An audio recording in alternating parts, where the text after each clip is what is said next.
6 mois après avoir quitté le pouvoir sous l'impulsion de la Communauté économique des États de l'Afrique de l'Ouest, CEDEAO, le président Yaya Jammeh risque de se retrouver devant la justice de son pays, la Gambie. Sous ordonnance du nouveau chef de l'État, Adama Barrow, une commission chargée d'enquêter sur ses biens acquis au cours de ses 22 années d'exercice du pouvoir a été mise en place. Celle-ci est présidée par le juriste Sourahata Semega Diané ainsi que de comptables assermentés d'un banquier.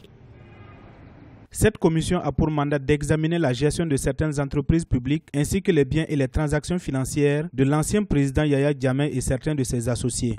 Si jusque-là aucune preuve tangible ne l'incrimine, Yaya Jammeh est soupçonné de détournement de fonds publics de plus de 500 millions de dollars. 88 comptes bancaires assignés en son nom ou à ceux de ses associés, ainsi que 14 sociétés qui lui sont affiliées ont été identifiées. En mai 2017, le ministre de la Justice, Aboubakar Tambadou, a annoncé un gel de ses avoirs. La commission d'enquête, désignée ce jeudi 13 juillet, a 3 mois pour mener ses investigations et remettre ses conclusions au chef de l'État, Adama Barrow. Les autorités ont par ailleurs promis des audiences publiques, mais beaucoup espèrent que ces enquêtes seront menées dans la plus haute transparence. Ce n'est pas une chasse aux sorcières envers qui que ce soit. C'est une commission indépendante dont l'indépendance sera garantie. Il n'y aura aucune tentative de la part du gouvernement pour influencer sa décision.